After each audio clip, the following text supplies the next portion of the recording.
Hi, everyone. I'm Elaine Quijano. Thank you for joining us. The White House is still reeling from a tumultuous week in Washington.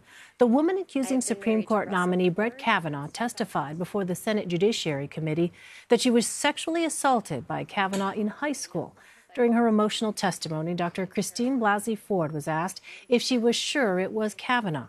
Blasey Ford said she was 100% certain. Brett Kavanaugh also gave tearful testimony, saying he's never sexually assaulted anyone in his life. This comes as he faces accusations of inappropriate conduct from two other women. Despite this, the Senate Judiciary Committee advanced Kavanaugh's nomination Friday. And now, after repeated calls, President Trump has ordered the FBI to conduct an investigation into his Supreme Court nominee. He says the FBI has free rein to do what it has to do. Mr. Trump has supported Kavanaugh since the allegations surfaced and called his testimony honest, powerful, and riveting.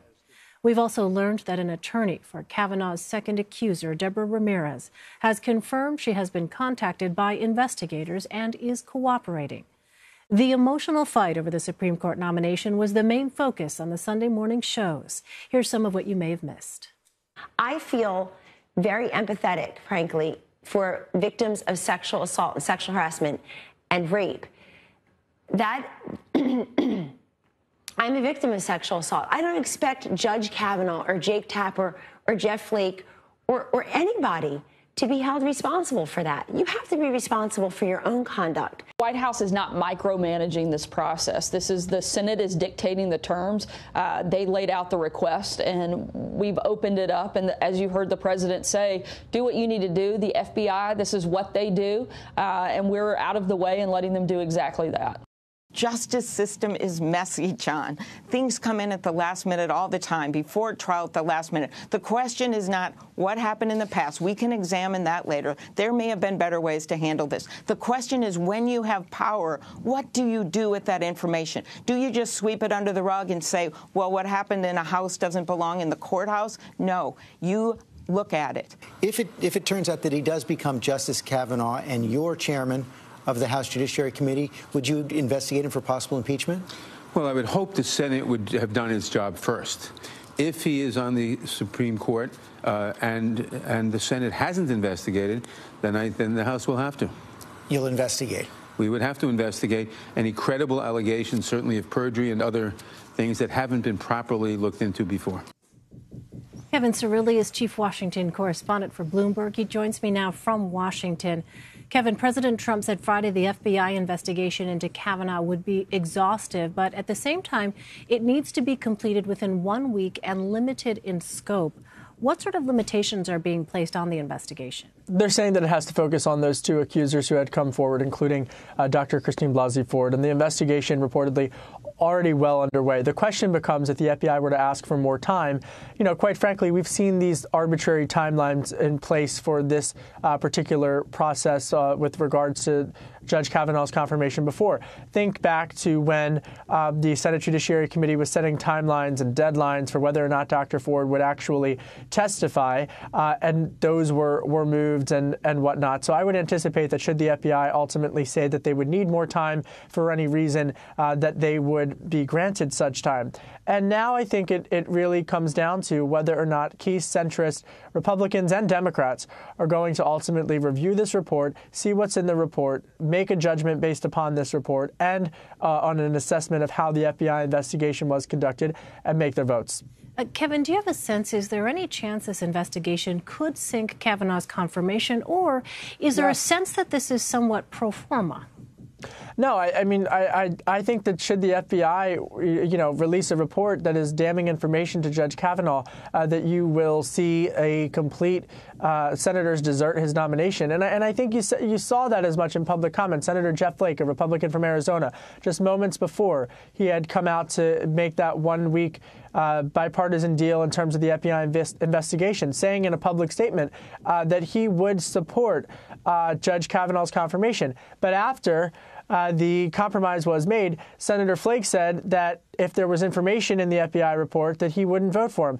You've seen that from the likes of Senators Lisa Murkowski, who, by the way, a Republican from Alaska, who, by the way, had actually said a week prior to this bipartisan deal that she would have liked to see an FBI investigation as well, that she thinks that it would help to provide answers that many folks have.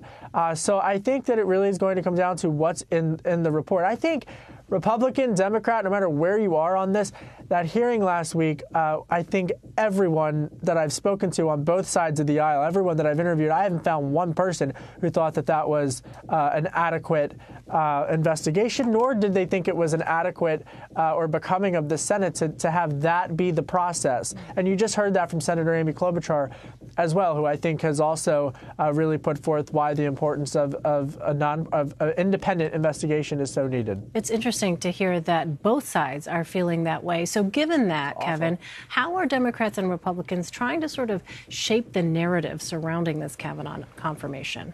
You know, that's such a great question, because I think in terms of how this is going, you know, it's been the Republicans obviously have made their case. They say that they didn't necessarily want to have an FBI investigation, but they think that this is something that they would like to vote on. They've been critical of Senator Dianne Feinstein, the top Democrat on the Senate Judiciary Committee, a Democrat from California. They've been critical of her in particular for how she has handled the allegations. She herself has said that she was asked to keep the allegations anonymous because that was what Dr. Blasey Ford had wanted. And Democrats have pressed for there to be an FBI investigation. The nuance here is going to be the Democrats on the Senate Judiciary Committee. And now at this point, it's a full Senate type of process. Excuse me.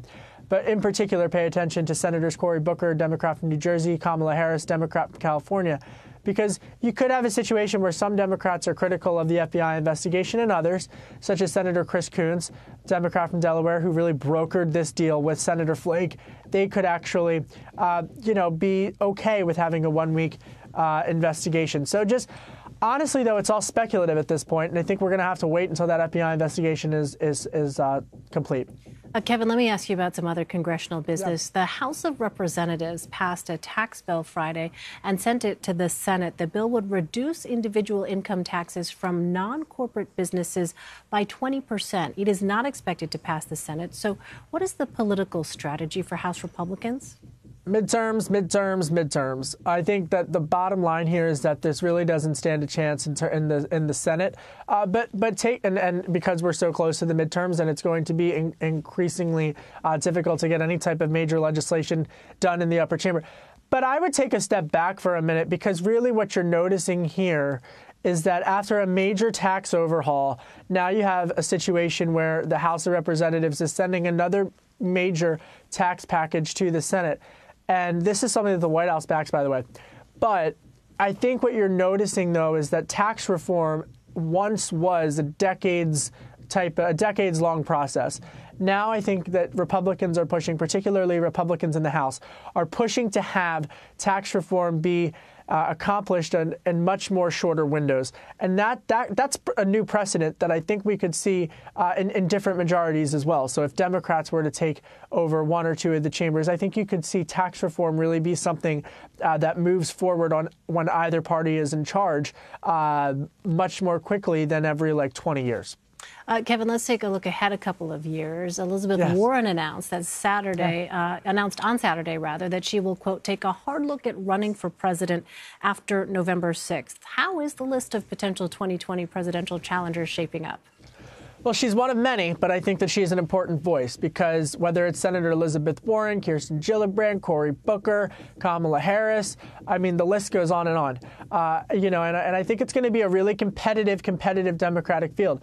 Senator Warren is someone who just in the past year has proposed major types of legislations that one could easily make the case is going to be the bedrock and the crux of the Democratic economic platform in the 2020 cycle. She's aggressively hit the midterm campaign. She's aggressively fundraised for other candidates, and she's someone who has been now in the Senate for a couple of years. I mean, now she's not a freshman. She's the senior senator from Massachusetts. She ignites the base, And she speaks to the same constituency that one could argue is Senator Bernie Sanders. The difference between Senator Bernie Sanders and Senator Elizabeth Warren is that Senator Warren truly has ingrained herself in the Democratic leadership. And I think that, particularly in the Senate, and I think that would be a key dividing issue for her to make the case between someone like Senator Sanders and someone like herself. Also, the last point that I would make on this particular point is that how she campaigns, particularly in Midwestern states, is going to be very interesting to watch, especially when you look at a race like North Dakota, because Senator Heidi Heitkamp, a Democrat who's up for a very close re-election race, and someone like Senator Joe Manchin to some extent, they're very different Democrats than Senator Elizabeth Warren, but both made pitches to the populist base in their states. So that's going to be interesting to watch, because I would argue that Senator Warren would really make the case that she would be able to win over Michigan, Wisconsin, West Virginia voters, Democrats, in a way that is very different and in stark contrast to someone like Senators Heitkamp and Manchin. Yeah, it'll be interesting to see how her message evolves. Kevin Cirilli, Kevin, thanks so much.